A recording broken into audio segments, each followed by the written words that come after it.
Santhosh super market தானே அவங்க இங்கே அண்ணாநகரில் இருக்குல்ல அவங்க தான் கட்சிக்காரங்க பெரிய ஆளுங்க.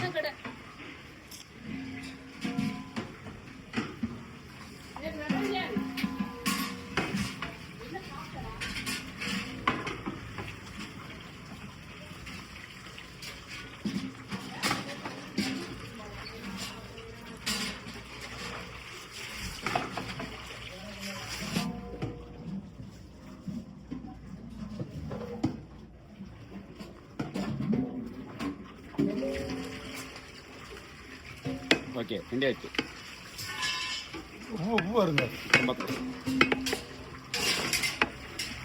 50 கிலோ சிச்சு நல்லா இஞ்சி பூண்டு நிறையா போடாதுல்ல. சூப்பர் காரம் சிச்சு போட்டு ஜீரகத்தூள் காரம் எல்லாம் போட்டு அம்மக்காரம் பண்ணியாச்சு. அடித்தூள் 500 பிரியாணி இன்னைக்கு 50 கிலோ ஆளுக்கு 100 கிராம் சிக்கன் சிச்சு அப்படியே ஒரு முட்டை அப்படியே ஒரு கேட்டரிங் பண்ணல ஏற்ற வேண்டியதான்.